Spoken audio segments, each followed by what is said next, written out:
ठीक है, फिर आगे इन्होंने क्या दे रखा है, आगे इन्होंने नंबर ऑफ क्रोमोसोम, तो हम लोगों को नंबर ऑफ क्रोमोसोम क्या करना पड़ेगा, वो थोड़ा सा ध्यान रखना पड़ेगा। ठीक है, तो उसके लिए हम आपको कुछ, आपकी कुछ मदद करते हैं नंबर ऑफ क्रोमोसोम याद कराने में। अब सबसे पहली बात ये है, इन्होंने कहा है कि एक सेल है, उसका नाम इन्होंने दे रखा है मियोसाइट। तो मियोसाइट सेल हम लोग किसको कहते हैं, तो मियोसाइट हम लोग उस सेल को कहेंगे जिसमें क्या होती है, मियोसिस। ठीक है, तो जैसे इन्होंने लिखा रखा है number of chromosome in meiocyte, तो मियोसाइट का मतलब हो गया, तो मियोसाइट का मतलब हो जाएगा सेल विच अंडरगोज मियोसिस, वो सेल जिसमें क्या होती है, मियोसिस होती है। ठीक है, इसका मतलब है कि मियोसिस होने वाली सेल, आपको समझ में आ रहा होगा, वो हमेशा क्या होगी, डिप्लॉयड होगी। तो डिप्लॉयड में क्या होगा, मियोसिस होगी, तो मियोसाइट ऑलवेज डिप्लॉयड। तो अब यहाँ पर मियोसाइट है, यहाँ पर गैमीट है। अच्छा, हमें गैमीट याद करने की जरूरत ही नहीं है, हम कोई एक ध्यान रख लें, हम लोग इसमें ज़्यादा कंफर्टेबल होते हैं, कन्वीनियंट होते हैं, क्योंकि मोस्ट ऑफ द ऑर्गेनिज्म क्या होते हैं, डिप्लॉयड होते हैं। गैमीट्स आर ऑलवेज हैप्लॉयड, अगर ये हमें ध्यान है तो ये तो हमें आसानी से ध्यान ही है। ठीक है, तो सबसे पहले हम लोग स्टार्ट करते हैं fruit fly and house fly. तो हम लोग ऐसा करते हैं ना, दो दो के ग्रुप बना लेते हैं। ठीक है, एक फ्रूट फ्लाई है, एक हाउस फ्लाई है। देखो मिलते जुलते नाम, 8 एंड 12, तो 8 एंड 12 देखिए कितना मिलता जुलता है, 8 एंड 12 4 का डिफरेंस है। ठीक है, सो जो हाउस फ्लाई जो आपके घरों में आती है, फ्रूट फ्लाई जो सिर्फ फ्रूट में है, तो ऑब्वियस है कि हाउस। अब हम आपको उल्टा सीधा कोई तरीका बता रहे हैं ताकि बस आपको ध्यान रखे, है ना। तो आप ध्यान रखो कि फ्रूट में जो फीडिंग कर रहा है ना, वो फ्रूट फ्लाई है, जो घरों में है वो हाउस फ्लाई है। ठीक है, तो हाउस हमारा बड़ा है, फ्रूट छोटा है, तो 12 और 8 है ना, तो 12 किस में आ जाएगा, हाउस फ्लाई में, 8 किस में आ जाएगा, फ्रूट फ्लाई में। तो कुछ भी उल्टा सीधा तरीका। फिर मेज एंड राइस, तो मेज में कितने होते हैं, 20, और राइस में कितना होता है, 24।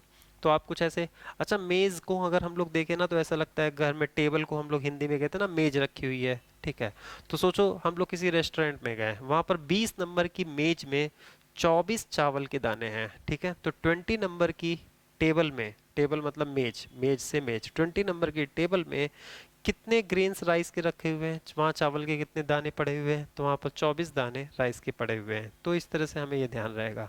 अनियन, अनियन में क्या ध्यान रखना है, तो अनियन सीधे ध्यान रखना कि अनियन में कितना होता है, 16 होता है। ठीक है, तो अनियन के केस में जैसे कहीं पर अगर 32 दिया हो, ठीक है, तो आप कंफ्यूज मत होना, अनियन में क्रोमोसोम का नंबर कितना होता है, 16 ही होता है। तो अनियन में कितना होगा, 16, तो आप इसको ऐसे याद रखो। इसको कैसे याद रख सकते हो, इसको ऐसे ध्यान रखते हो ना, जैसे 16 की एज में आते आते बच्चा थोड़ा क्या होने लगता है, अपना चाइल्डहुडनेस छोड़ने लगता है, थोड़ा मेच्योर होने लगता है। ठीक है, और जब हम लोग मेच्योर होने लगते हैं ना, तो हमको मिर्च मसालेदार चीज़ें ज़्यादा पसंद आने लगती हैं, है ना, प्याज ज़्यादा पसंद आने लगता है।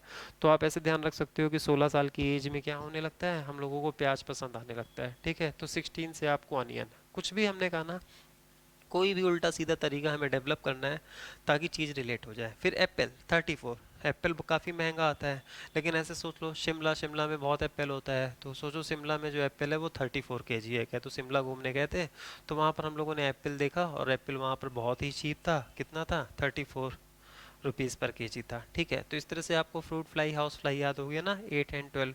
अब आपको मेज़ और राइस याद हो गया, 20 नंबर की मेज़ में 24 राइस के ग्रेन्स रखे हुए हैं। ठीक है, अनियन आपको याद हो गया, तो अनियन 16, और आपको एप्पल याद हो गया, तो एप्पल क्या हो गया, 34।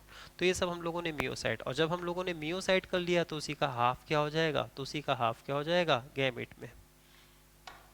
फिर हम लोग आगे बढ़ते हैं, आगे बढ़ते हैं कैट एंड डॉग, दोनों एक दूसरे के दुश्मन है, तो कैट एंड डॉग का ग्रुप बना लो। ठीक है, 38 78 है ना, तो 38 78 देखो कितना मिलता जुलता है, फिर 4 का ही डिफरेंस है, तो यहाँ पर 4 का डिफरेंस कई जगह है ना, 3 और 7 में 4 का डिफरेंस है, 38 78 कैट डॉग का ग्रुप बना सकते हो।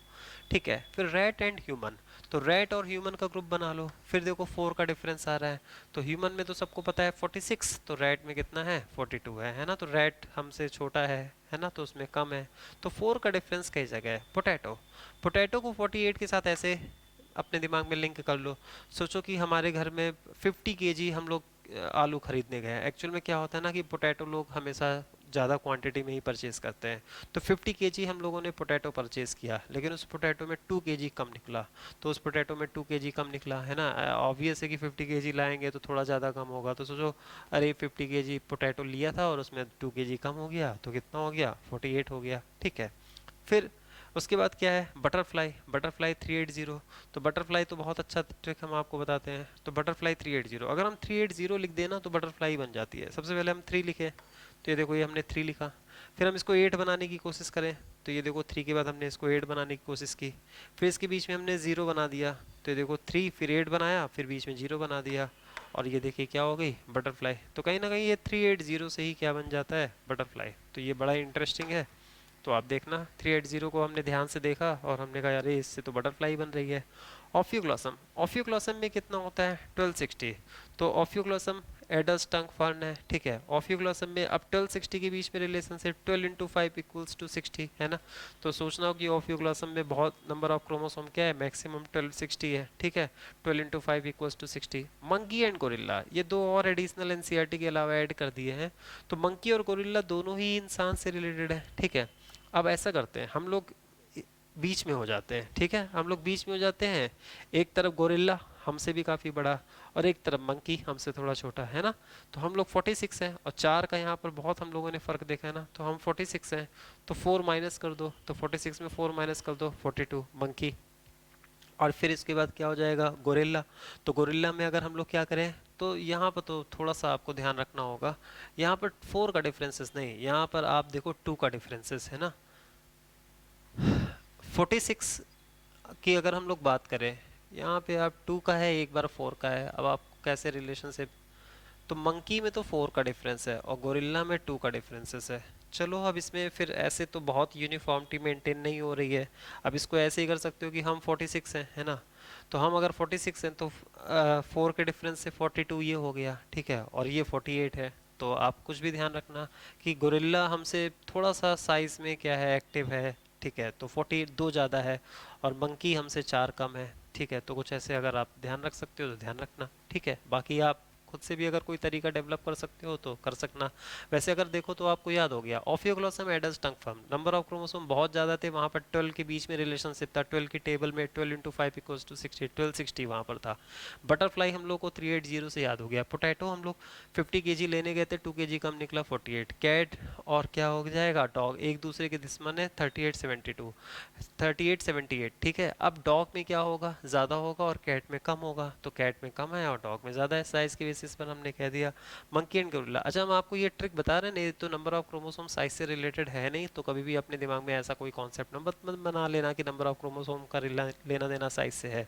मंकी एंड गोरिल्ला, तो मंकी हमसे 4 कम है, गोरिल्ला हमसे 2 ज़्यादा है, ठीक है। तो आप ऐसे ध्यान रख लेना, ठीक है। बाकी रैट, तो रैट और मंकी अगर देखो तो 42 एंड 42, ठीक है। बाकी अगर आपको पिछला वाला प्रीवियस अगर आपको ध्यान दो तो एप्पल, आप उधर देखो भी मत, शिमला गए थे ना, 34 केजी में एप्पल मिल जाता था। अनियन, 16 की एज में आने पे हमें प्याज अच्छा लगता है। 20 नंबर की मेज में 24 राइस के ग्रेन्स रखे हुए हैं। और घरों फ्रूट फ्लाई 8-12 ध्यान रखना है। तो घर में जो आती है फ्रूट फ्लाई वो 12, और जो फ्रूट में रहती है उसमें कितना हो जाएगा, 8। और ये सारे जो क्रोमोसोम हम लोगों ने ध्यान रखे हैं वो किसके ध्यान रखे हैं, मियोसाइट के। और मियोसाइट का मतलब है कि हम लोगों ने डिप्लॉयड, और इसका हाफ कर देंगे तो क्या हो जाएगा, हैप्लॉयड, ठीक है। इन प्रोटेस्टेंट फंजाई, तो प्रोटेस्टेंट फंजाई के केस में क्या लिखा हुआ है, तो अब हमने लिखा है कि प्रोटेस्टेंट फंजाई। अच्छा उधर देखो, अगर आपको कॉन्सेप्ट याद है ना, तो हमने कहा था कि ऑर्गेनिज्म की प्लॉइडी पर डिपेंड करता है कि माइटोसिस होगा या मियोसिस होगा, ठीक है। तो वहाँ पर हमने वहाँ पर ऑर्गेनिज्म की जगह स्ट्रक्चर लिख दिया था। हमने कहा था कि अगर डिप्लॉयड स्ट्रक्चर से गैमिड बने, ठीक है, तो अगर डिप्लॉयड स्ट्रक्चर से गैमिड बनेगा तो फिर मियोसिस होगा, अगर हैप्लॉयड स्ट्रक्चर से गैमिड बनेगा तो क्या होगा, माइटोसिस होगा। लेकिन प्रोटिस्टा के केस में और फंजाई के केस में अगर हम लोग देखें, तो फंजाई के केस में हमें एक बात देखनी है कि जितने भी हायर फंजाई होते हैं, तो हायर फंजाई में तो गैमेट का फॉर्मेशन क्या कहते हैं, स्कोमास्टेज बेसिडियोमाइसिटेज में होता ही नहीं है। वहाँ पर बस क्या बनते हैं, तो वहाँ पर कंपेटिबल सेल्स होती हैं जो आपस में फ्यूज हो जाती हैं, जिसको हम लोग सोमेटोगैमी कहते हैं। ड्यूटेरोमाइसिटीज की अगर हम लोग बात करेंगे तो वहाँ तो सेक्सुअल रिप्रोडक्शन ही एब्सेंट होता है। तो लोअर फंजाई में गैमेट का फॉर्मेशन है, तो वहाँ पर लोअर क्या कहते हैं, और लोअर फंजाई में गैमेट का फॉर्मेशन है। फंजाई खुद हैप्लॉइड होता है, तो वहाँ पर हैप्लॉइड से हैप्लॉइड मतलब फंजाई के केस में किससे बन जाएगा, माइटोसिस से बन जाएगा। लेकिन अगर हम प्रोटिस्टा के केस में देखें तो प्रोटिस्टा में हैप्लॉइड भी होते हैं, कुछ डिप्लॉइड भी होते हैं। तो प्रोटिस्टा के केस में हम लोग ये कह सकते हैं कि वहाँ पर जो ऑर्गेनिज्म है, एक्चुअल में प्रोटिस्टा में सेल ही ऑर्गेनिज्म को रिप्रेजेंट करता है, चाहे आप सेल बोल दो चाहे ऑर्गेनिज्म बोल दो। तो वहाँ पर प्रोटिस्टा के केस में गैमेट का फॉर्मेशन माइटोसिस से होगा, मियोसिस से होगा। ये डिपेंड करता है कि ऑर्गेनिज्म या सेल की प्लॉइडी क्या है, डिप्लॉइड है या फिर हैप्लॉइड है। तो in protist and fungi if gametes are formed, देखो हमने इफ में सोचने वाला साइन क्यों बनाया है, क्योंकि इफ गैमेट्स आर फॉर्म, अगर गैमेट का फॉर्मेशन हो, ठीक है। अब देखो फंजाई के केस में अभी हमने आपसे कहा ना, हायर फंजाई एस्कोमास्टेज, बेसिडियोमास्टेज, ड्यूटेरोमास्टेज में गैमेट का फॉर्मेशन नहीं होता है। ड्यूटेरोमास्टेज में तो सेक्सुअल रिप्रोडक्शन ही एब्सेंट होता है। अच्छा ये ध्यान रखना, अगर गैमेट का फॉर्मेशन नहीं होता है तो इसका ये मतलब नहीं है कि सेक्सुअल रिप्रोडक्शन नहीं होता है। हमने आपको पहले ही कहा था कि क्या कहते हैं, गैमेट फॉर्मेशन जो होता है, अगर गैमेट फॉर्मेशन है तो सेक्सुअल रिप्रोडक्शन है, लेकिन सेक्सुअल रिप्रोडक्शन है तो ये जरूरी नहीं है हमेशा क्या हो, गैमेट फॉर्मेशन है, ठीक है। तो sexual reproduction not always characterised by gamete formation. हाँ ये बात सही हो सकती है कि gamete formation always characterise sexual reproduction, ठीक है। तो if gametes are formed from haploid body then also formed through क्या हो जाएगा, माइटोसिस। तो अगर गैमेट का formation, if gametes are formed from haploid, अगर गैमेट का फॉर्मेशन हैप्लॉइड से होता है तो किससे होगा, माइटोसिस, ठीक है। तो हमने अगर क्यों लिखा है, दो बातों से हमने अगर लिखा है। प्रोटिस्ट के केस में कुछ क्या होते हैं, तो आपको ध्यान है प्रोटिस्ट के केस में कुछ 2n होते हैं और कुछ कैसे होते हैं, n होते हैं। फंजाई के केस में होते तो n है, लेकिन सारे फंजाई गैमेट का फॉर्मेशन नहीं करते हैं, ठीक है। तो एग्जामिनर आपसे इन लाइनों में कंफ्यूज कर सकता है, तो वो हमने हर तरह से जितना भी ट्विस्टिंग पॉसिबल थी ना सब लिख डाली। मियोसाइट, अभी हमने आपको बताया cell which undergoes meiosis if meiocyte indulge in gamete formation. अगर मियोसाइट गैमेट फॉर्मेशन में इंडल्ज है तो उसको हम लोग क्या कह देते हैं, गैमेट मदर सेल कह सकते हैं। आगे हम लिख सकते हैं इफ इंडल्ज इन, आप लोगों को समझ में आ ही रहा होगा कि अब हम आगे क्या लिखने जा रहे हैं, if indulge in spore formation, ठीक है। अगर वो स्पोर फॉर्मेशन में इंडल्ज होता है, ठीक है, तो ये बात इन्होंने नहीं लिखी है, आप खुद से लिख लो। तो तब हम लोग उसको क्या कहते हैं, तब हम लोग उसको बोलते हैं स्पोर मदर सेल, ठीक है। तो इस तरह से gamete mother cell, spore mother cell completed. Next, sexuality in organism. अब हम लोग ऑर्गेनिज्म में रिप्रोडक्टिव स्ट्रक्चर्स को देखने की कोशिश करेंगे, कौन यूनिसेक्सुअल है, कौन बाइसेक्सुअल है, ठीक है। तो यूनिसेक्सुअल और बाइसेक्सुअल के लिए हम लोग जानते हो किस वर्ड का इस्तेमाल करते हैं, या तो यूनिसेक्सुअल या तो बाइसेक्सुअल। कई बार हम लोग इस्तेमाल करते हैं मोनोइसियस एंड डायसियस। तो मोनोइसियस एंड डायसियस वर्ड का इस्तेमाल हम लोग हायर प्लांट्स के लिए करते हैं, पूरी प्लांट के लिए हम लोग मोनोइसियस डायसियस वर्ड का इस्तेमाल। जैसे अगर एक फ्लावर है तो फ्लावर के लिए तो हम लोग यूनिसेक्सुअल बाइसेक्सुअल वर्ड का इस्तेमाल कर सकते हैं, बाइसेक्सुअल में हम लोग हर्माफ्रोडाइट वर्ड का इस्तेमाल कर सकते हैं। लेकिन पूरे प्लांट के लिए हम लोग किस वर्ड का इस्तेमाल करते हैं, तो पूरे प्लांट के लिए हम लोग मोनोइसियस या डायसियस वर्ड का इस्तेमाल करते हैं। मोनोइसियस वर्ड का इस्तेमाल हम लोग बाइसेक्सुअल के लिए करते हैं और डायसियस वर्ड का इस्तेमाल हम लोग यूनिसेक्सुअल प्लांट के लिए करते हैं, ठीक है। लेकिन जो लोअर ऑर्गेनिज्म है, लोअर ऑर्गेनिज्म है जहाँ पर बॉडी डिफ्रेंशिएटेड नहीं होती है, तो जहाँ पर बॉडी डिफ्रेंशिएटेड नहीं है, जैसे एल्गी में अगर हम बात करें तो आपको पता है ना, जहाँ बॉडी डिफ्रेंशिएटेड नहीं होती है वहाँ पर हम लोग किसकी बात करते हैं, वहाँ पर बॉडी जब डिफ्रेंशिएटेड नहीं है तो उस बॉडी को हम लोग थैलस बोलते हैं। जैसे एल्गी देख लो, फंजाई देख लो, रिक्सिया मार्केंसिया देख लो, थैलस बोलते हैं, ठीक है। तो वहां पर अगर एक ही थैलस, एक ही पेरेंटल थैलस मेल गैमेट भी बनाए, फीमेल गैमेट मतलब बाइसेक्सुअल, तो फिर उस केस में हम लोग होमोथैलिक वर्ड का इस्तेमाल करते हैं। और अगर एक ही थैलाइड बॉडी से दोनों गैमेट ना बने, मतलब दो जो गैमेट हैं अपोजिट गैमेट है वो अलग अलग थैलॉइड बॉडी से बने, तो हम लोग वहां पर किस वर्ड का इस्तेमाल करेंगे, हेट्रोथैलिक। फिर से सुनिए, आपके सामने तीन सेट हैं। पहला सेट है यूनिसेक्सुअल बाइसेक्सुअल, दूसरा सेट है मोनोइसियस डायसियस, तीसरा सेट है होमोथैलिक एंड हेट्रोथैलिक, ठीक है। तो हम एक साथ लिखे ही दे रहे हैं। तो आपके सामने तीन सेट हैं, एक सेट है यूनिसेक्सुअल बाइसेक्सुअल का, ठीक है, और एक सेट है आपके पास होमोथैलिक, होमोथैलिक और हेट्रोथैलिक का। एक्चुअल में ये वर्ड्स हैं, है ना, तो इन वर्ड से हमें क्या होना है, अवेयर होना है। और एक हम लोग ये वर्ड भी इस्तेमाल करते हैं, मोनोइसियस एंड डायसियस, डायसियस, ठीक है। तो हम लोग ऑर्गेनिज्म के लिए इन वर्ड का इस्तेमाल करते हैं। यूनिसेक्सुअल बाइसेक्सुअल तो आपको समझ में आता है, होमोथैलिक एंड हेट्रोथैलिक। तो ये जो होमोथैलिक है ये एक्चुअल में क्या है, बाइसेक्सुअलिटी है। होमोथैलिक का मतलब है, होमोथैलिक का मतलब है कि एक ही थैलॉइड बॉडी मेल गैमेट को भी प्रोड्यूस करे और फीमेल गैमेट को भी प्रोड्यूस करे, ठीक है। If both type of using gametes are formed from same thallus known as homothallus. If formed from different thallus then known as heterothallic. ठीक है, मोनोइसियस का मतलब क्या हो जाएगा, अगर मोनोइसियस मतलब बाइसेक्सुअल, लेकिन इस वर्ड का इस्तेमाल हम लोग किसके लिए करते हैं, तो इस वर्ड का इस्तेमाल हम लोग करते हैं हायर प्लांट के लिए। आप हायर प्लांट यहाँ पर किसको कह सकते हो, डिफरेंशिएटेड बॉडी, हायर प्लांट कह दो, या फिर आप समझ लो डिफरेंशिएटेड। यहाँ पर डिफरेंशिएटेड का मतलब क्या हो जाएगा, तो डिफरेंशिएटेड का मतलब है कि जहाँ पर रूट हो, स्टेम है, लीफ है, ट्रेडोफाइट से मिलना स्टार्ट हो जाता है। और होमोथैलिक हेट्रोथैलिक के लिए यहाँ पर थैलस आ गया ना, तो देखो यहाँ पर थैलस से हमने ये साइन बनाया है, सोचने वाला है ना। और होमोथैलस एंड लो होमोथैलिक एंड हेट्रोथैलिक वर्ड का इस्तेमाल हम लोग किसके लिए कर देंगे, लोअर ऑर्गेनिज्म, क्योंकि यहाँ पर थैलस है ना, तो थैलस से हम लोग को समझ में आ जाएगा।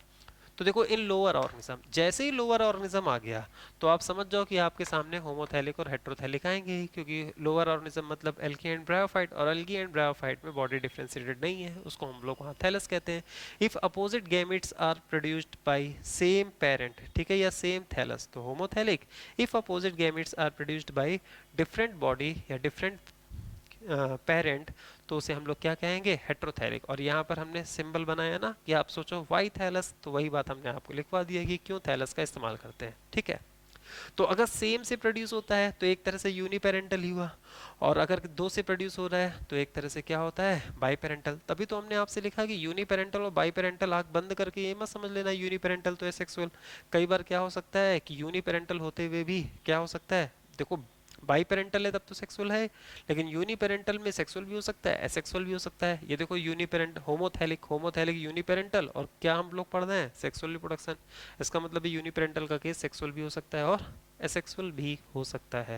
लेकिन हाँ बाई पेरेंटल है तो फिर हम वहाँ पर क्या सोचेंगे, सेक्सुअल। तो आप लोग homothallic, heterothallic, uniparental, by parental, unisexual, bisexual समझ गए होगे। और मोनोइसिस डायसिस वर्ड का इस्तेमाल हमें कहाँ करना है, ये लगभग एक जैसी बातें हैं। ठीक है, थैलस वर्ड का इस्तेमाल क्यों किया गया है, हेडिंग से ही समझ सकते हैं। ठीक है, टाइप्स ऑफ गैमेट्स। अब आप लोगों ने ये खूब प्लांट किंगडम में पढ़ा है, आइसोगैमी, एनाइसोगैमी, ओगैमी, प्लांट किंगडम में भी पढ़ा है, फंजाई में भी पढ़ा है, प्रोटिस्टा में भी पढ़ा है। ठीक है, आइसोगैमेट एंड हेट्रोगैमेट्स।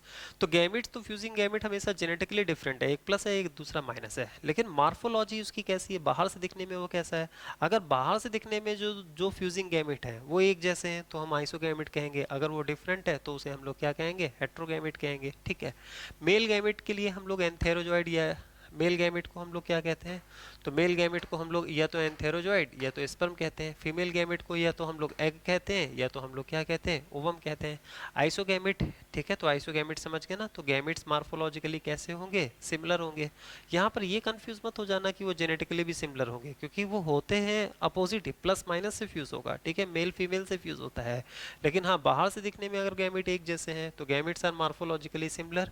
इन सम एल्गी में होगा एंड इन सम फंजाई, तो यहाँ सम एल्गी लिखा हुआ है, एंड फंजाई का मतलब सारे फंजाई मत समझ लेना।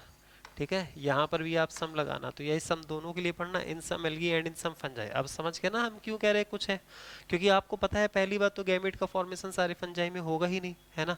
होगा तो सिर्फ किस में होगा, फाइकोमाइस्टीज में होगा। तो फाइकोमाइसिटीज में अगर होगा तो फाइकोमाइस्टीज में भी आपने पढ़ा होगा oomaइसिटीज एंड जाइगोमाइसिटीज। ठीक है, तो फाइकोमाइस्टीज में भी कहाँ होगा, तो फाइकोमाइस्टीज में भी oomaइस्टीज में आपने पढ़ा होगा ना, आइसोगैमी, एनाइसोगैमी, ओगैमी तीनों टाइप का होता है, तो वहाँ पर आइसो गैमेट का फॉर्मेशन हो जाएगा। ठीक है, अगर हम लोग बनाना चाहें इसका डायग्राम तो कैसे भी बना सकते हैं, तो कैसे भी बना सकते हैं। अब जैसे आइसोगैमेट बनाना है तो दो एक जैसी आप सेल बना दो, तो दो एक जैसी, एक को प्लस लिख दो एक को माइनस लिख दो। अगर हमें हेट्रोगैमेट्स बनाने हैं तो हेट्रोगैमेट्स में कोई भी दो, एक को हमने छोटा कर दिया और एक को हमने क्या कर दिया, बड़ा कर दिया, एक को प्लस लिख दिया और एक को क्या लिख दिया, माइनस लिख दिया। ठीक है, तो ये आइसोगैमेट लिख आइसोगैमी हो गई, और ये क्या हो गई, एनाइसोगैमी ओगैमी। हेट्रोगैमेट का मतलब डिफरेंट टाइप ऑफ गैमेट, और हेट्रोगैमेट्स कहाँ कहाँ बनते हैं, तो आप लोग लिख सकते हो इन, आपने पढ़ा होगा ना, एनाइसोगैमी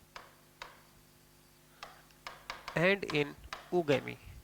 अगर हम लोग ओगैमी की बात करें तो ओगैमी में आपको याद होगा, ओगैमी में जो फीमेल होता है वो लार्ज होता है और कैसा होता है, नॉन मोटाइल होता है। ठीक है,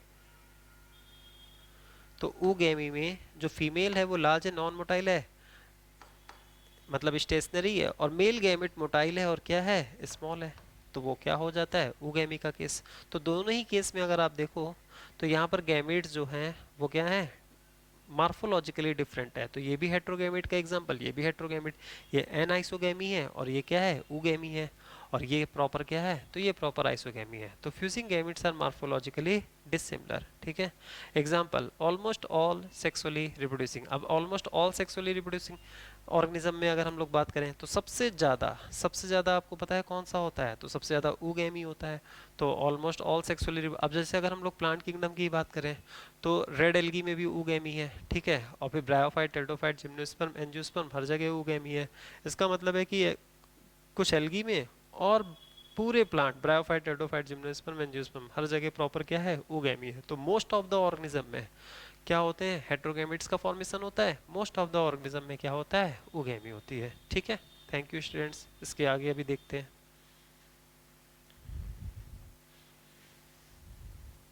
ठीक है स्टूडेंट्स, हम आगे बढ़ते हैं। तो अभी हम लोगों ने देखा ना लोअर ऑर्गेनिज्म में, तो लोअर ऑर्गेनिज्म में हम लोगों ने होमोथैलिक कर लिया, हेट्रोथैलिक कर लिया, उसको हमने यूनिसेक्सुअलिटी बाइसेक्सुअलिटी से कनेक्ट किया, ठीक है। हायर ऑर्गेनिज्म, उसे होमोथैलिक क्यों कहते हैं, हेट्रोथैलिक कहते हैं, वहाँ पर थैलिक वर्ड ही हमको बता देता है कि वो लोअर ऑर्गेनिज्म की सेक्सुअलिटी को क्या कर रहा है, इंडिकेट कर रहा है। और हायर ऑर्गेनिज्म में there is well developed sex organ, higher organism में वेल डेवलप्ड सेक्स ऑर्गन है। अब हायर ऑर्गेनिज्म का मतलब ये है जहाँ पर डिफरेंशिएटेड बॉडी है। अगर बॉडी ही डिफरेंशिएटेड है तो ऑब्वियस है कि उसमें सेक्स ऑर्गन भी क्या होंगे, डिफरेंशिएट होंगे। अगर हम लोग सबसे हायर में देख लें एंजियोस्पर्म, तो एंजियोस्पर्म में आपको पता है कि फ्लावर अपने आप में क्या होता है, morphological and embryological marvel that are site for sexual reproduction. तो फ्लावर सेक्सुअल रिप्रोडक्शन का साइट है। फ्लावर में स्टैमेन जो होता है वो मेल रिप्रोडक्टिव ऑर्गन है, और फ्लावर में जो कार्पेल होता है वो अपने आप में कैसा ऑर्गन है, फीमेल रिप्रोडक्टिव ऑर्गन है, ठीक है। तो इसका मतलब है कि हायर ऑर्गेनिज्म में क्लियर डिफरेंशिएशन होता है सेक्स ऑर्गन के बीच में, ठीक है। और लोअर ऑर्गेनिज्म में जहाँ पर बॉडी में ही डिफरेंशिएशन नहीं है तो वहाँ पर डिफरेंशिएटेड सेक्स ऑर्गन के बारे में हम लोग सोच भी नहीं सकते हैं। तो इन्होंने लिखा है in higher organism there is well developed sex organ, बहुत आसानी से समझ में आ जाओगे। There is clear distinction between, और अभी हमने आपको बताया कि मेल और फीमेल के बीच में क्या होता है, क्लियर डिस्टिंक्शन होता है। तो clear distinction between male and female in angiosperm. Angiosperm में flower is the morphological and embryological marvel. जैसे ही आप लोग next chapter sexual reproduction in flowering plant का सेकंड पेज देखोगे ना, तो उन्होंने फ्लावर को इसी तरह से डिफाइन किया है। तो हमने सीधे वहीं से फ्लावर की क्या कर ली है, डेफिनेशन उठा ली है कि फ्लावर जो होता है वो morphological and embryological marvels that are site for sexual reproduction. Flower वो मार्फोलॉजिकल और एम्ब्रियोलॉजिकल साइट है जहाँ पर क्या होता है, सेक्सुअल रिप्रोडक्शन होता है। फ्लावर में हम लोग स्टेमेन को क्या बोलते हैं, तो मेल सेक्स ऑर्गन बोलते हैं, और कार्पेल को हम लोग फीमेल सेक्स ऑर्गन बोलते हैं। आपको पता है ना, कार्पेल को हम लोग दूसरे नाम से भी जानते हैं, और कार्पेल का दूसरा नाम क्या है, पिस्टिल। अगर आप कॉन्सेप्ट पॉइंट ऑफ व्यू से देखोगे है ना फिर से, तो स्टेमेन क्या होता है, ये हम sexual reproduction in flowering plant, angiosperm तो हम आपको डिटेल में नेक्स्ट चैप्टर में पढ़ाएंगे ही, तो उसमें हमें कंफ्यूज नहीं होना है। तो स्टेमेन जो होता है, तो स्टेमेन को हम लोग क्या कहते हैं, माइक्रोस्पोरोफिल, और कार्पेल को हम लोग क्या बोलते हैं, मेगास्पोरोफिल। तो हम लोग जब नेक्स्ट चैप्टर में हम आपको पढ़ाएंगे ना, तो आपका कोई भी कंफ्यूजन नहीं रह जाएगा। तो और जब हम sexual reproduction in flowering plant पढ़ाएंगे ना, तो आपका प्लांट किंगडम भी पूरा क्या हो जाएगा, लगभग लगभग रिवाइज हो जाएगा, क्योंकि वो पूरा हम आपको कॉन्सेप्ट से ही पढ़ाएंगे, ठीक है। स्टेमेन, अब जैसे ये जो बात अभी हम आपसे कह रहे हैं कि स्टेमेन मतलब माइक्रोस्पोरोफिल, कार्पेल मतलब मेगा स्पोरोफिल, तो ये बातें हम आपको वहीं पर एक्सप्लेन कर देंगे, ठीक है। और अगर आपने पहले से ही पढ़ रखा होगा तो आपको पता होगा। तो स्टेमेन और कार्पेल, कार्पेल का ही दूसरा नाम क्या होता है, तो कार्पेल का ही दूसरा नाम क्या होता है, पिस्टिल होता है, ठीक है। नेक्स्ट बढ़ जाते हैं। फिर लिखा है बाइसेक्सुअल फ्लावर। तो बाइसेक्सुअल फ्लावर बहुत आसान सी बात है, सबको पता है ना। बाइसेक्सुअल फ्लावर का मतलब है कि जब उसमें स्टेमेन भी मौजूद हो और कार्पेल भी मौजूद है, तब उसे हम बाइसेक्सुअल फ्लावर कहेंगे। और जैसे कि चाइना रोज इसका एग्जाम्पल होता है। और यूनिसेक्सुअल फ्लावर का मतलब है कि फ्लावर के पास या तो स्टामेन होगा और या तो कार्पेल होगा। अगर फ्लावर के पास सिर्फ स्टामेन है तो उसको स्टामिनेट कहते हैं, और अगर उसके पास कार्पेल होता है, मतलब सिर्फ पिस्टिल होता है, तो उसे हम लोग क्या कहते हैं, पिस्टिलेट फ्लावर कहते हैं। तो bisexual flower when both stamen and carpel are present, इसका एग्जांपल क्या हो जाएगा, चाइना रोज हो जाएगा। अच्छा, आप सोचो कि अगर फ्लावर बाइसेक्सुअल है तो प्लांट कैसा होगा, तो ऑब्वियस है कि प्लांट भी क्या हो जाएगा, बाइसेक्सुअल। और प्लांट जब बाइसेक्सुअल होता है तो हम लोग किस वर्ड का इस्तेमाल करते हैं, तो हम लोग मोनोइसियस वर्ड का इस्तेमाल करते हैं। अभी हमने आपको बताया था मोनोइसियस प्लांट, डायसियस प्लांट। तो मोनोइसियस प्लांट का मतलब क्या हो जाएगा, बाइसेक्सुअल प्लांट, और डायसियस प्लांट का मतलब क्या हो जाएगा, यूनिसेक्सुअल प्लांट। तो ये बात आपको समझ में आती है, ठीक है। यूनिसेक्सुअल फ्लावर, तो यूनिसेक्सुअल फ्लावर अभी हमने आपको बताया इधर स्टैमिनेट होगा या फिर क्या होगा, पिस्टिलेट होगा, या तो स्टैमेन होगा या तो फिर उसके पास क्या होगा, कार्पेल होगा। अब ये काफ़ी इंपॉर्टेंट है, ठीक है। ये काफ़ी इंपॉर्टेंट इस वजह से है क्योंकि जब आप नेक्स्ट चैप्टर पढ़ोगे ना तो आउट ब्रीडिंग डिवाइस पढ़ोगे, तो आउट ब्रीडिंग डिवाइस में बहुत अच्छे अच्छे क्वेश्चंस बनेंगे, है ना, तो वो इस पर बेस्ड रहेगा, ठीक है। अगर वहाँ से भी क्वेश्चन नहीं बनाते तो यहाँ से भी बना सकते हैं। तो देखो हम क्यों कह रहे हैं कि ये काफ़ी इंपॉर्टेंट है यहाँ वाला डिस्कशन जो आप करने जा रहे हैं, क्योंकि फ्लावर जब यूनिसेक्सुअल होता है ना, तो जैसे ये प्लांट है तो फ्लावर क्या है, यूनिसेक्सुअल है, या तो स्टैमेन होगा या तो उसके पास कार्पेल है। तो फ्लावर यूनिसेक्सुअल है तो प्लांट कैसा होगा। तो अब यहाँ पर यही बात इंपॉर्टेंट है कि अगर फ्लावर, देखो फ्लावर अगर बाइसेक्सुअल है तो ऑब्वियस है कि फिर प्लांट कैसा होगा, वो तो मोनोइसिस हो जाएगा।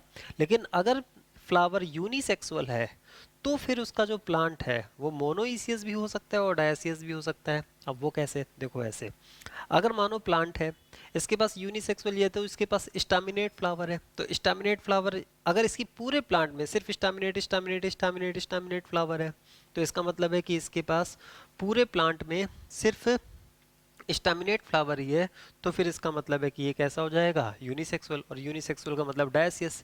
अगर इसके पूरे प्लांट में सिर्फ पिस्टिलेट पिस्टिलेट पिस्टिलेट फ्लावर होगा तो भी ये कैसा हो जाएगा, यूनिसेक्सुअल, मतलब डायसियस प्लांट। लेकिन एक केस ऐसा भी है ना, वही सबसे इंपॉर्टेंट है, कि हो सकता है कि इसके पास स्टामिनेट फ्लावर भी हो और इसके पास पिस्टिलेट फ्लावर भी हो, स्टामिनेट फ्लावर भी हो पिस्टिलेट फ्लावर भी हो। तो अगर इसके पास स्टामिनेट और पिस्टिलेट दोनों ही फ्लावर हैं तो फ्लावर तो यूनिसेक्सुअल होगा, ठीक है, लेकिन प्लांट उस केस में कैसा हो जाएगा, तो प्लांट उस केस में कैसा हो जाएगा, वो मोनोइसियस हो जाएगा, ठीक है। तो वो आपको भी हमने डायग्राम से एक्सप्लेन किया है, वो आपको ध्यान रखना होगा। तो यूनिसेक्सुअल फ्लावर या तो स्टामिनेट होगा पिस्टिलेट होगा, मेज होता है, कोकुम्बर होता है, कोकोनट होता है, कैस्टर होता है, पपाया है, डेट पाम है, ये सारे एग्जाम्पल बहुत इंपॉर्टेंट है। इस वजह से इंपॉर्टेंट है ना क्योंकि बहुत अच्छे अच्छे क्वेश्चंस में ये अप्लाई होंगे, तो आप इसको ध्यान रखना। वैसे बहुत आसान है याद रखना, देखो पपाया एंड डेट पाम आप इसको एक ग्रुप में याद रखना, ये चारों एक साथ रख याद सकते हो। इसमें भी सी है, इसमें भी सी है, इसमें भी सी है, इसमें सी नहीं है, लेकिन मेज को हम लोग जनरली कॉर्न कहते हैं, तो कॉर्न कहते हैं ना, तो इसमें भी सी बना लो, तो C4, तो C4 से एक ग्रुप याद रहेगा। और अभी C4 को हम एक जगह कनेक्ट भी करेंगे। अब देखो क्या होता है, when both staminate and pistillate flower are present are found in same plant. Staminate और पिस्टिलेट अगर एक ही प्लांट में मौजूद है तो उसको हम लोग क्या कहते हैं, मोनोइसियस। और मोनोइसियस में आप देखो ना, तो मोनोइसियस में अगर हम लोग बात करेंगे तो मोनोइसियस में आप C4 से कनेक्ट कर दो, ठीक है। तो यही सबसे इंपॉर्टेंट है। आपको पता है पॉलिनेशन में भी यहाँ से क्वेश्चन बनेगा, पॉलिनेशन में जब हम ऑटोगैमी, जीटोनोगैमी और जीनोगैमी हम आपको नेक्स्ट चैप्टर में पढ़ाएंगे, ठीक है, तो वहाँ पर भी ये कॉन्सेप्ट अप्लाई होगा। तो ये बहुत ही इंपॉर्टेंट है, ठीक है, यहाँ पर 3 स्टार बना देते हैं। तो जब स्टैमिनेट और पिस्टिलेट फ्लावर दोनों ही एक प्लांट पे मौजूद है तो उस केस में फ्लावर यूनिसेक्सुअल है लेकिन प्लांट कैसा होगा, मोनोइसियस। और इसके एग्जांपल हो, देखो एग्जांपल याद करने का कितना अच्छा तरीका, C4 है ना, C for castor, C for corn, C for cucumber और C फॉर क्या हो जाएगा आपका, कोकोनट हो जाएगा, ठीक है। और पपाया और डेट पाम के केस में क्या होता है, पपाया और डेट पाम के केस में होता है कि फ्लावर यूनिसेक्सुअल होता है और प्लांट भी यूनिसेक्सुअल है। इसका मतलब है कि प्लांट के पास या तो स्टैमिनेट फ्लावर होंगे या तो पिस्टिलेट फ्लावर होंगे। When only one type of flower is present हो जाएगा, दैट मींस ईदर स्टैमिनेट और पिस्टिलेट, देन प्लांट इज क्या हो जाएगा, डायसियस हो जाएगा, ठीक है। इसका एग्जांपल क्या हो जाएगा, पपाया एंड डेट पाम। अब देखो हमने नीचे डायग्राम बना रखे हैं, आपको समझ में आता होगा। अब देखो इसके पास यूनिसेक्सुअल फ्लावर में सिर्फ मेल फ्लावर है तो ऑब्वियस है डायसियस है, फ्लावर तो यूनिसेक्सुअल है। हमने तीनों ही केस यूनिसेक्सुअल, बाइसेक्सुअल का केस क्यों नहीं बनाया, वो तो आसान है। अगर प्लांट के पास बाइसेक्सुअल फ्लावर है तो फ्लावर बाइसेक्सुअल और प्लांट कैसा हो जाएगा, मोनोइसियस। लेकिन इस केस में देखो unisexual flower unisexual flower unisexual flower, लेकिन ये यूनिसेक्सुअल एक टाइप का यूनिसेक्सुअल है डायसियस, एक टाइप का यूनिसेक्सुअल है डायसियस, लेकिन इसमें मेल है और फीमेल है तो ऑब्वियस है ये मोनोइसियस। तो इसका मतलब है कि ये या तो मेज होगा या तो कैस्टर होगा या तो कुकुम्बर हो जाएगा, ठीक है, या तो कोकोनट हो जाएगा। लेकिन ये दोनों क्या है, तो ये दोनों पपाया और डेट पाम के है ना। तो एग्जामिनर कभी भी डायग्राम बनाकर कुछ क्वेश्चन कर सकता है, ये बहुत ही इंपॉर्टेंट है। आगे कई जगह पर ये बात क्या होगा, आगे कई जगह पर ये बात अप्लाई होगी, ठीक है। तो आपको समझ में आ गया होगा। आगे बढ़ते हैं नेक्स्ट, सेक्सुअल रिप्रोडक्शन इन कारा। तो हम लोग आपके मतलब इसी चैप्टर में रिप्रोडक्शन इन ऑर्गेनिज्म में मार्केंसिया और कारा दोनों के रिप्रोडक्टिव ऑर्गन शो किए गए हैं ना, तो वो हम लोग देख लेते हैं। तो सेक्सुअल रिप्रोडक्शन इन कारा, सबसे पहले अगर हम कारा की बात करें तो कारा मड में ग्रो करता है, इसको हम लोग जनरली मड एल्गी कहते हैं ना, मड मतलब कीचड़ है ना, तो कारा को हम लोग मड एल्गी कहते हैं। कारा जो होता है क्लोरोफाइसी फियोफाइसिस, और आपको याद है प्लांट किंगडम वाला चैप्टर, उसमें कारा का डायग्राम बना हुआ है, कहाँ बना हुआ है, ग्रीन एल्गी। तो ऑब्वियस है कि कारा किस में आता है, ग्रीन एल्गी। ग्रीन एल्गी का मतलब क्या हो जाएगा, क्लोरोफाइसी में आ जाएगा, ठीक है। कारा ही एक ऐसा एल्गी होता है ना जिसमें वेल डेवलप्ड सेक्स ऑर्गन होते हैं, जब तभी आपको कारा पढ़ाया जाता है। जबकि आपको पता है कि एल्गी जो होता है वो तो अनडिफरेंशिएटेड बॉडी है, तो अनडिफरेंशिएटेड बॉडी का मतलब है कि वहाँ पर रिप्रोडक्टिव ऑर्गन वेल डेवलप्ड नहीं होना चाहिए। तो इसका मतलब है कारा ही एक ऐसा एक्सेप्शनली एल्गी मौजूद है जहाँ पर वेल डेवलप्ड सेक्स ऑर्गन मौजूद है। ठीक है, तो वहाँ पर सेक्स ऑर्गन ठीक वैसे ही मौजूद है जो एल्गी से एडवांस ब्रायोफाइट में मौजूद है। जैसे ब्रायोफाइट में हम लोगों को मेल सेक्स ऑर्गन को हम लोग एंथ्रीडियम बोलते हैं, फीमेल सेक्स ऑर्गन को आर्किगोनियम बोलते हैं। आपको याद होगा कि एंथ्रीडियम और आर्किगोनियम कैसे सेक्स ऑर्गन होते हैं, जैकेटेड सेक्स ऑर्गन होते हैं, उनको चारों तरफ से प्रोटेक्शन मिलता है। एल्गी थैलॉइड बॉडी होती है, उसमें इस तरह से ऑर्गन मौजूद नहीं होते हैं, लेकिन फिर भी एल्गी में एक्सेप्शनली कारा एक ऐसा एल्गी है जिसमें एंथ्रीडियम और आर्किगोनियम मौजूद है। और जैसे ही एंथ्रीडियम एंड आर्किगोनियम बोला जाया करे कहीं पर भी बॉटनी के अंदर, तो आप तुरंत समझ जाया करो जैकेटेड सेक्स ऑर्गन की बात चल रही है। ठीक है, तो अब कारा में देखो, ये तो कारा अपने आप में कैसा होता है, ग्रीन एल्गी होता है, मड एल्गी इसका कॉमन नाम है, ब्रांच्ड होता है, क्लोरोफाइसी का मेंबर हो जाएगा। ठीक है, मोनोइसियस होता है। तो मोनोइसियस इसमें ये फीमेल रिप्रोडक्टिव ऑर्गन है और ये क्या होता है, मेल रिप्रोडक्टिव ऑर्गन है। तो मेल और फीमेल दोनों ही एक में मौजूद है, इसको मोनोइसियस। अब आपको लग रहा होगा मोनोइसियस तो हम लोग हायर के लिए इस्तेमाल करते हैं, यहाँ क्यों लिखा? क्योंकि ये अपने आप में कैसी बॉडी है, डिफ्रेंशिएटेड, और जहाँ जो भी डिफ्रेंशिएटेड बॉडी होती है तो वहाँ पर हम लोग थैलस वर्ड का इस्तेमाल नहीं करेंगे। हाँ, अगर ये थैलॉइड होता, थैलॉइड का तो मतलब आप समझते हो ना, जैसे रिक्सिया मार्केंसिया वगैरह होते हैं, अगर ये थैलॉइड होता तो फिर हम यहाँ पर मोनोइसियस वर्ड की जगह ना, मोनोइसियस वर्ड का इस्तेमाल ना करके होमोथैलिक या हेट्रोथैलिक वर्ड का इस्तेमाल करते हैं। ठीक है, तो जनरली मोनोइसियस का इस्तेमाल हम लोग डिफरेंशिएटेड बॉडी में करते हैं, क्योंकि इसकी बॉडी डिफरेंशिएटेड है, इस वजह से हम लोगों ने इस वर्ड का यहाँ पर इस्तेमाल किया है। मेल और फीमेल दोनों ही एक कॉमन प्लांट में मौजूद है, इस वजह से हम लोगों ने मोनोइसियस कहा है। ठीक है, अब इसमें यहाँ पर अगर आप देखो तो ये स्फेरिकल है ना, राउंडेड आपको एक स्ट्रक्चर नजर आ रही है, तो ये मेल रिप्रोडक्टिव सेक्स ऑर्गन है। इसे हम लोग क्या कहेंगे, एंथ्रीडियम कहेंगे। क्यों एंथ्रीडियम कहा? क्योंकि जैकेटेड है। कुछ ऑर्थर का मानना है कि इसको एंथ्रीडियम मत कहो, कुछ और कहो। ठीक है, क्योंकि एंथ्रीडियम आर्किगोनियम हम लोग ब्रायोफाइट से बोलना स्टार्ट करते हैं, और वहाँ पर एंथ्रीडियम और आर्किगोनियम की स्ट्रक्चर काफ़ी क्या हो जाती है, अलग टाइप की हो जाती है ना। आप इनको एंथ्रीडियम एंड आर्किगोनियम का क्या मान सकते हो, थोड़ा सा प्रिमिटिव फॉर्म मान सकते हो। तो कुछ ऑथर के अकॉर्डिंग इनको एंथ्रीडियम एंड आर्किगोनियम ना कहकर कुछ अलग कहने को कहा गया। तो एंथ्रीडियम की जगह पर एक वर्ड आ गया, और वो वर्ड क्या आ गया, ग्लोब्यूल।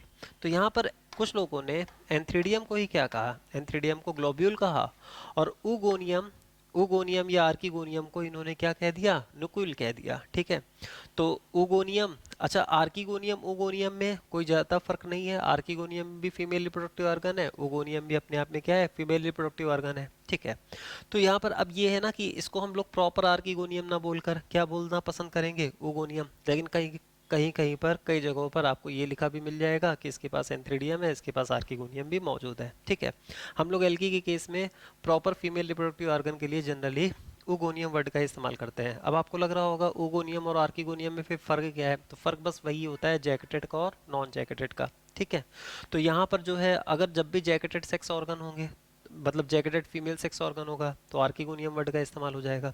और नॉन जैकेटेड कहाँ पर मिलते हैं, एल्गी में, तो वहाँ पर हम लोग उगोनियम बोलते हैं। आप उगोनियम के साथ साथ इसको क्या कह सकते हो, आर्किगोनियम भी कह सकते हो। ठीक है, तो कुछ ऑथर ने कहा कि एंथ्रीडियम आर्किगोनियम, उगोनियम भी कह सकते हो। ठीक है, आर्किगोनियम, देखो जितने भी आर्किगोनियम है वो अपने आप में उगोनियम तो है ही। उगोनियम का मतलब है कि बहुत प्रिमिटिव आर्किगोनियम। ठीक है, एक ऐसा आर्किगोनियम जिसके पास जैकेट नहीं है, इसका मतलब जैकेटेड उगोनियम ही क्या है, आर्किगोनियम है। तो ये आर्किगोनियम है, ये एंथ्रीडियम है, दोनों के पास प्रोटेक्टिव लेयर मौजूद है, जैकेट्स मौजूद है, जैकेट लाइक स्ट्रक्चर मौजूद है। ठीक है, इसका दूसरा नाम क्या रख दिया गया, नुक्यूल। तो इसको ग्लोब्यूल कहा गया ग्लोबुलर होने की वजह से, और इसे कहा क्या क्या कहा गया, नुक्यूल। तो ग्लोबुलर किसको कहा गया, मेल रिप्रोडक्टिव ऑर्गन, और न्यूक्यूल किसको कहा गया, फीमेल रिप्रोडक्टिव ऑर्गन को न्यूक्यूल कहा गया। अगर हम इसकी पोजीशन को देखें, मेल रिप्रोडक्टिव ऑर्गन की पोजीशन, तो ये नीचे की ओर है और ये क्या है, ऊपर की ओर है। इसमें प्रोटेंडरस कंडीशन होती है। प्रोटेंडरस कंडीशन का मतलब है एंड्रोसियम पहले डेवलप होगा, गायनीसियम बाद में डेवलप होगा। आपको पता है ना, अगर दोनों साथ साथ डेवलप होंगे तो सेल्फिंग का चांस रहता है, और सेल्फिंग होने से क्या होगा, अभी आप लोग जेनेटिक्स पढ़ रहे हो, तो सेल्फिंग होने से आपको पता है ना, रेसेसिव कैरेक्टर के एक्सप्रेस होने का चांस क्या हो जाता है, बढ़ जाता है। और रेसेसिव कैरेक्टर मोस्टली कैसे होते हैं, हार्मफुल होते हैं। तो इस वजह से अगर हमें हार्मफुल कैरेक्टर्स को या एक्सप्रेशन को क्या करना है, रोकना है, तो क्रॉस को प्रमोट करने के लिए नेचर ने क्या किया है, या तो प्रोटेंडरस या तो प्रोटोगाइनस कंडीशन दी है। प्रोटेंडरस में एंड्रोसियम पहले डेवलप होता है, और प्रोटोगाइनस में गायनीसियम पहले डेवलप हो जाता है। ठीक है, तो सेल्फिंग क्या हो जाती है, रुक जाती है। तो यहाँ पर कौन सी कंडीशन पाई जाती है? प्रोटेंडरस कंडीशन पाई जाती है। ठीक है, आगे हमने और भी पॉइंट लिख रखे हैं। अब यहाँ पर अगर हम लोग बात करें नेक्स्ट, तो इसके मेल सेक्स ऑर्गन को हम लोग एंथ्रीडियम ग्लोब्यूल कहते हैं, फीमेल सेक्स ऑर्गन को ओगोनियम नोक्यूल कहते हैं। इसमें जो ग्लोब्यूल है, ठीक है, तो उसका जो ग्लोब्यूल होता है,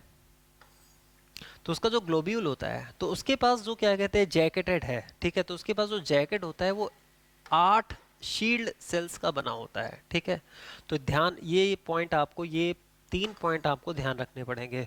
तो जो ग्लोब्यूल होता है ना, ठीक, ग्लोब्यूल आपने देखा ना मेल सेक्स ऑर्गन, तो उस मेल सेक्स ऑर्गन में जो जैकेट होता है, तो उसका जो जैकेट होता है वो कितनी सेल से मिलकर बना होता है? 8, और उन्हें हम लोग क्या बोलते हैं? शील्ड सेल्स बोलते हैं। ठीक है, फिर अगर हम न्यूक्लियल की बात करें, तो अगर हम लोग न्यूक्लियल की बात करें, तो न्यूक्लियल का जो जैकेट होता है वो किससे बना होता है? 5 ट्यूब सेल से मिलकर बना होता है। ठीक है, और अगर हम न्यूक्लियल में देखें, तो न्यूक्लियल में ऊपर की तरफ कैप भी होती है। तो ये जैसे ऑरेंज से न्यूक्लियल है, तो न्यूक्लियल में ये जैकेट है और ऊपर की तरफ क्या है? कैप है।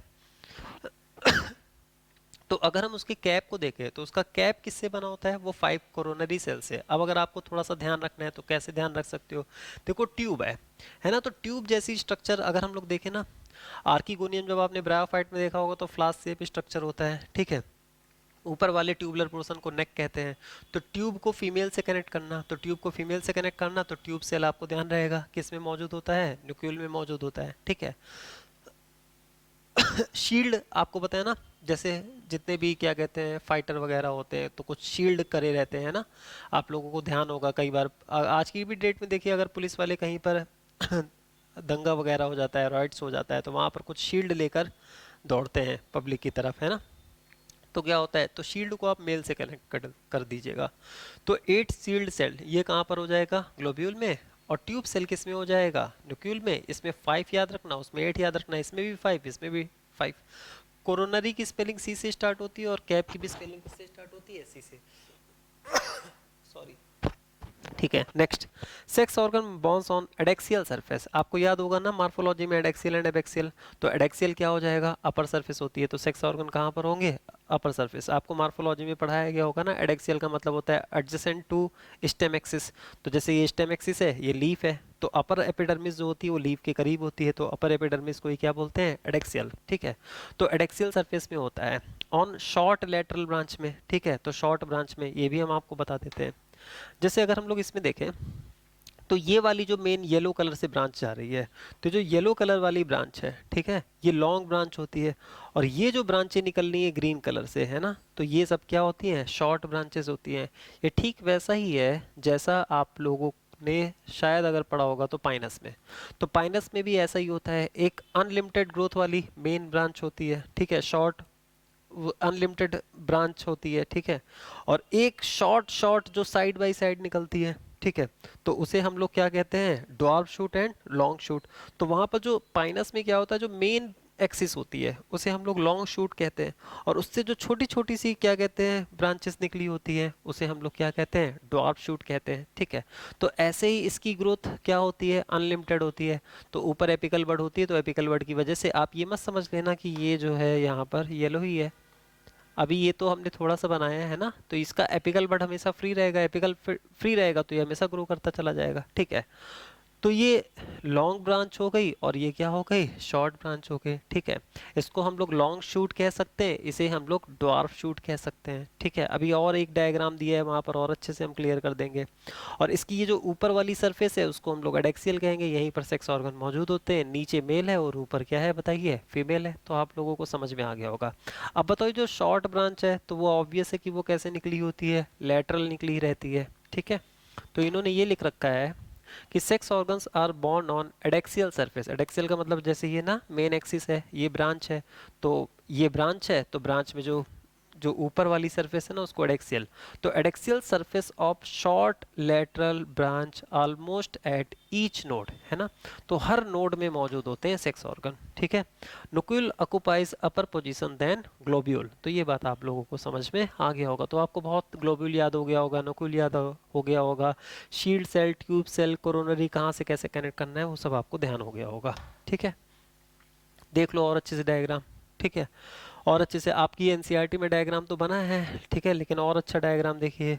अब यहाँ पर हम कौन से डायग्राम को, चलो पहले इसको देख लो। तो ये देखो कारा, तो ये कारा में रॉयजॉइड्स दिखाई गई हैं, है ना, इसकी बॉडी मतलब लगभग डिफरेंशिएटेड है, इसी वजह से मोनोइसियस डाइसियस। अब देखो ये पॉइंट्स क्या हैं, तो आपको पता है कि ये पॉइंट्स क्या हैं, ये तो नोड है, ठीक है, तो ये तो आपको समझ में आता है ये नोड है। फिर ये वाला पॉइंट क्या है, तो ये भी नोड है। फिर ये वाला पॉइंट क्या है, तो ये भी नोड है, ठीक है। अब आप देखो इसमें, और दो नोड के बीच की डिस्टेंस क्या होती है, इंटर नोड है, रॉयजॉइड से। अब देखो शूट ऑफ लिमिटेड ग्रोथ, तो अभी हम आपको बता रहे थे ना, ये जो बगल में क्या कहते हैं निकल रही हैं, ब्रांचेस निकल रही हैं, ठीक है। तो यहाँ पर इसको क्या कहा गया है, तो इसको शूट ऑफ लिमिटेड ग्रोथ कहा गया। और जो बीच में जा रही है मेन, तो बीच में जो मेन जाती है ना, तो ये जो बीच में अगर हम मेन एक बना दें ये, तो शूट ऑफ लिमिटेड ग्रोथ, तो ये जो ब्रांच निकली है उसको कहा गया है। और शूट ऑफ अनलिमिटेड ग्रोथ, तो ये जो बीच में मेन ब्रांच जाती है उसको क्या कहा जाता है, शूट ऑफ अनलिमिटेड ग्रोथ, ठीक है। तो शूट ऑफ अनलिमिटेड ग्रोथ में ही शूट ऑफ लिमिटेड ग्रोथ आप ऐसे कहो, ठीक है।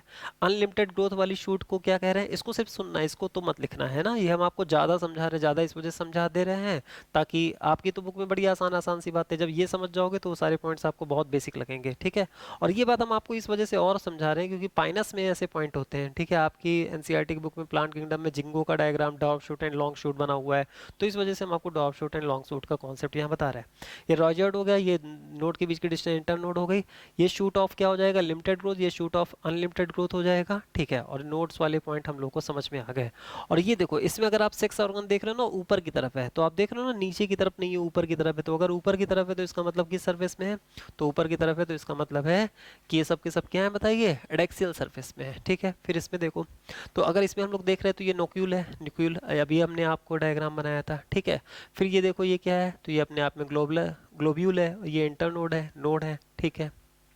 फिर उसके बाद अगर हम लोग इस वाले को देखें तो इसमें भी उगोनियम, उगोनियम कंटेन एक्स, और इसको क्या कहा गया है, एंथ्रीडियम। देखो ये और भी सुंदर डायग्राम बना हुआ है, तो आपको बहुत आसानी से समझ में आ रहा होगा, ठीक है। और ये जो देखो कारा में एक पॉइंट और इम्पोर्टेंट हो गया कि कारा में देखो इस तरह से क्या निकली रहती हैं, ब्रांचेस निकली रहती हैं। तो कारा में इस तरह से ब्रांचेस, इसको गैमेटोफाइट क्यों कह रहे हैं, आपको होता है ना एल्गी की मेन प्लांट बॉडी, अभी हमने ही बोली थी आज की क्लास में, एल्गी की main plant body haploid multicellular, इस वजह से हम उसको क्या कह सकते हैं, तो इस वजह से हम उसको गैमेटोफाइट कह सकते हैं, ठीक है। अच्छा यहाँ पर एक चीज़ और है ना, ये लेटरल्स, तो ये लेटरल्स क्या है, तो लेटरल्स यही है। अब एक्चुअल में क्या है ना, ये इधर से पिक्चर खींची गई है तो आपको ऐसे दिख रहे हैं, ये 3D में बनाया गया है। तो 3D का मतलब ये है कि आपको अगर ऐसे देखोगे ना रियल में जाके, तो आपको ये जो है मेन शूट नजर आएगी, फिर लेटरल्स जो है, लेटरल्स का मतलब ये जो ब्रांचेस है, मतलब शूट ऑफ लिमिटेड ग्रोथ। तो शूट ऑफ लिमिटेड ग्रोथ आपको हर डायरेक्शन में नजर आएगा, तो शूट ऑफ लिमिटेड ग्रोथ आपको हर डायरेक्शन में नजर आएगा, ठीक है। नेक्स्ट चलिए, इस तरह से अब आप कारा बहुत आसानी से समझ जाओगे। अगर कभी भी अब आप चाहो तो कारा का ये वाला डायग्राम देखो, है ना, फिर हमने ये तो बना ही रखा है आपके अकॉर्डिंग, आपकी एनसीईआरटी में बस इतना ही बना हुआ है, तो ये भी आप समझ जाओगे, ठीक है।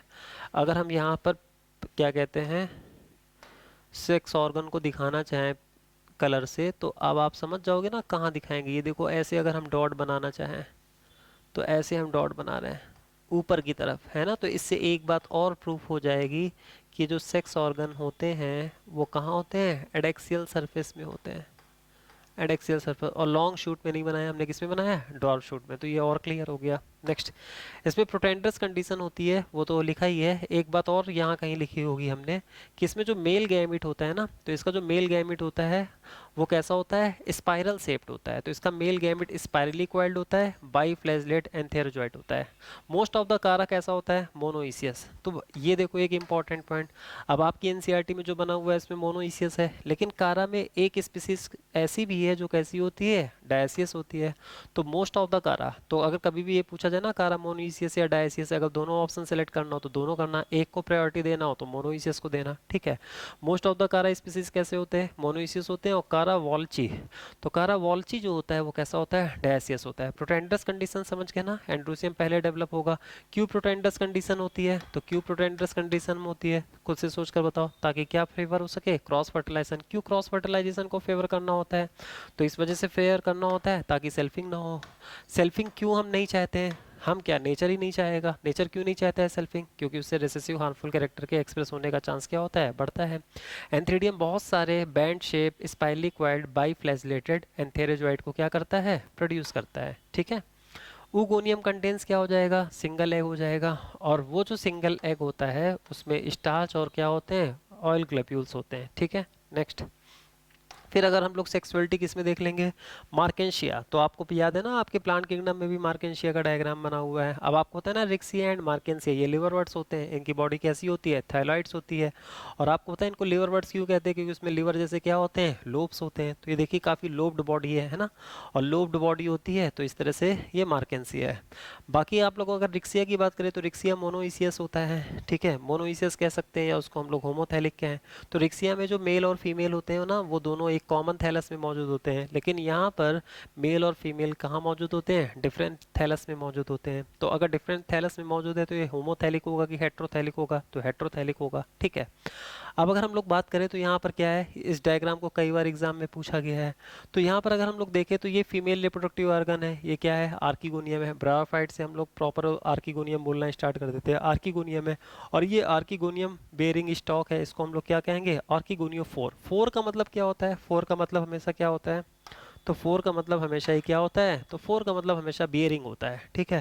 जैसे कोनिडिया बेयरिंग स्ट्रक्चर, कोनिडियो फोर, ठीक है। Basidium bearing structure, basidio four. इसी तरह से आर्किगोनियम बेयरिंग स्ट्रक्चर, आर्किगोनियो फोर। और इधर ये वाली स्ट्रक्चर कैसा है, एंथ्रीडियम। तो आप देखो यहाँ पर एक मतलब थोड़ा सा अच्छा सा फ्लावर टाइप टाइप का है, तो ध्यान रखना आर्किगोनियम। और ये शेप इसका थोड़ा सा बिगड़ा हुआ है, तो आप ध्यान रखना क्या है, एंथ्रीडियम, एंथ्रीडियो फोर, ठीक है। और आपको पता है कि यहाँ पर अगर हम कुछ बना दें, तो वो तो खैर आपको प्लांट किंगडम में ही डायग्राम बना हुआ है। आपको होता है ना, क्या होते हैं, गैमा होते हैं, क्या होते हैं, गैमा। गैमा कैसा होता है, मल्टी सेलुलर ग्रीन एसेक्सुअल बड होता है, ठीक है। और गैमा जिस स्ट्रक्चर में क्या होता है, तो गैमा को जिस स्ट्रक्चर में सपोर्ट मिलता है उस स्ट्रक्चर को हम लोग क्या बोलते हैं, तो उस स्ट्रक्चर को हम लोग बोलते हैं गैमा कप। तो उस स्ट्रक्चर को हम लोग बोलते हैं गैमा कप, और इसे हम लोग क्या बोलते हैं, गैमा। खुद गैमा कैसा होता है, तो गैमा ग्रीन होता है, मल्टी सेलुलर होता है और एसेक्सुअल बड होता है। अगर डिटैच हो जाता है मेन थैलस से तो फिर जर्मिनेट करके नया थैलस क्या कर सकता है, बना सकता है, ठीक है। तो ये डायग्राम आप लोगों को बड़े आसानी से समझ में आ गया होगा। अब आपको थोड़ा सा रियल बना डायग्राम दिखा देते हैं। तो ये देखो आपकी एनसीईआरटी का डायग्राम, तो अब समझ जाओगे ना। इसमें देखो प्रॉपर एक फ्लावर जैसा शेप नज़र आ रहा है, इसमें कुछ शेप नज़र नहीं आ रहा है। तो ये एंथ्रीडियम है, एंथ्रीडियो फोर है, ये आर्किगोनियम, आर्किगोनियो फोर हो जाएगा। ये गैमा कप हो जाएगा, उसके ऊपर गैमा है, ये आपको समझ में आता है, यूनिसेलुलर राइजोइड्स निकले हुए हैं, ठीक है। फिर ये देखो मार्केंसिया का एक डायग्राम हमने और है कि चाहे मतलब ये तो एनसीईआरटी के अकॉर्डिंग एक और डायग्राम देखो। तो अगर आप इसमें नाम ना भी देखो तो समझ जाओगे ना, तो ये अपने आप में क्या है, गैमा एंड गैमा कप हो जाएगा। अब इन दोनों के शेप में देखो, तो इन दोनों के शेप में देख रहे हो यहाँ पर किस तरह से प्रॉपर नज़र आ रहा है। तो ये आर्किगोनियम हो जाएगा, ये आर्किगोनियो फोर हो जाएगा, और ये अपने आप में क्या हो जाएगा, एंथ्रीडियम हो जाएगा, एंथ्रीडियो फोर हो जाएगा। और ये क्या है, तो ये नीचे से क्या निकले हुए हैं, राइजोइड्स निकले हुए हैं, ठीक है। तो बहुत आसानी से आपको समझ में आ जाएगा, ठीक है। तो जल्दी से हम लोग देख लेते हैं। तो अब मेरे ख्याल से आपको archegoniophore, archegonium, gemma, gemma cup, ठीक है, राइजोइड्स, इसमें कोई प्रॉब्लम नहीं होगी, ठीक है। इस तरह का डायग्राम आप लोग बना सकते हो, लाइन डायग्राम अपनी कॉपी में, है ना। अगर आप बनाना चाहो तो archegonium, archegoniophore, antheridium, antheridiophore, marchantia. अगर रिक्सिया होता तो रिक्सिया में के केस में क्या होता है, मेल और फीमेल कॉमन थैलस में होता है, यहाँ पर डिफरेंट थैलस में है, तो समझ ही गए होगे, ठीक है। अगर हम कारा की बात करें ना, तो कारा वॉल्ची के बारे में बताया गया है। तो कारा वॉल्ची कैसा होता है, डायसिस। बाकी तो क्या होते हैं, मोनोसिस, प्रोटेंडस कंडीशन होती है। और प्रोटेंडस कंडीशन क्यों होती है, ये सब हमने आपको बताया। सेल्फिंग क्यों प्रिवेंट करना होता है, ये भी हमने आपको बताया। तो कई सारे एस्पेक्ट सोचने हैं आपको खुद से।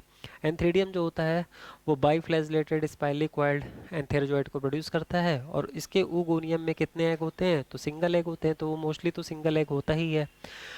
लेडन विद स्टार्च हो जाएगा एंड ऑयल ग्लोब्यूल्स हो जाएगा, ठीक है। नेक्स्ट, अब इसका डायग्राम आएगा तो बहुत आसान से, ब्रांच ऑफ अनलिमिटेड ग्रोथ, ठीक है। और बाकी लॉन्ग शूट, ड्वार्फ शूट समझ गए होगे, ठीक है। फिर न्यूक्यूल समझ गए होगे, ये ग्लोब्यूल है, ये न्यूक्यूल है। इसमें ऊगोनियम कौन है, एंथ्रीडियम कौन है, ठीक है। स्पर्म जो होता है वो कैसा होता है, वो सब हमने आपको बता दिया। 8 शील्ड सेल कहाँ होती है, 5 ट्यूब सेल कहाँ होती है, 5 कोरोनरी सेल्स कहाँ होती है, एडेक्सियल सरफेस क्या होती है, एडेक्सियल सरफेस में सेक्स ऑर्गन होते हैं, शॉर्ट लेटरल ब्रांच में होता है, ठीक है। और न्यूक्लियल की जो पोजीशन होती है वो ग्लोब्यूल के ऊपर होती है। कई बार वो कारा के बारे में कई सारी स्टेटमेंट्स देंगे, आपसे पूछेंगे कौन कौन सा कितना सही है, बाकी ये सारा कारा का है, ठीक है। एक्सेप्शनली मल्टी सेल्ड और जैकेटेड सेक्स ऑर्गन कहाँ पर मौजूद होते हैं, कारा में, तो एंथ्रीडियम और ऊगोनियम। फिर इसके बाद ये हमने कहा था ना, ये बहुत इंपॉर्टेंट है। तो अब आप बताओ, डायसियस प्लांट है अगर डायसिस प्लांट है तो कॉमन सेंस वाली बात है, यूनिसेक्सुअल फ्लावर तो होगा ही। पपाया एंड डेट पाम, तो ये जो डायग्राम है ये पपाया डेट पाम के हैं, ठीक है। और ये जो क्या कहते हैं, ये सॉरी ये तो मोनोइसियस है ना, तो ये तो मोनोइसियस है, ठीक है। ये दोनों डायसियस हैं, तो ये क्या हो जाएंगे, ये पपाया एंड डेट पाम के हो जाएंगे। और ये मोनोइसियस है लेकिन यूनिसेक्सुअल फ्लावर है, तो ये C4 का केस है, ठीक है। और C4 का केस आपको याद है ना, ठीक है। तो हमने कहा था ये बहुत इंपॉर्टेंट है, इसको हम आउटब्रीडिंग डिवाइस में भी ले जाकर अप्लाई करेंगे, इसको हम क्या कहते हैं आपका पॉलिनेशन में भी ले जाकर अप्लाई करेंगे, तो बहुत अच्छे से आप ध्यान रखना। कैस्टर हो जाएगा, कुकुरबिटा हो जाएगा, कोकोनट हो जाएगा, कॉर्न, कॉर्न का मतलब क्या हो जाएगा, मेज हो जाएगा, समझ गए। तो बाइसेक्सुअल फ्लावर में तो हमेशा ही प्लांट मोनोइसियस होगा, लेकिन यूनिसेक्सुअल फ्लावर में मोनोइसियस भी हो सकता है, डायसियस भी हो सकता है, स्टेमन कार्पेल आपको समझ में आ ही रहा है। और डिफ्रेंशिएटेड सेक्स ऑर्गन जो होते हैं वो हायर प्लांट बॉडी में तो होगा ही, ठीक है। थैंक यू स्टूडेंट्स, ठीक है। इसके आगे की बात हम लोग क्या करेंगे नेक्स्ट लेक्चर में।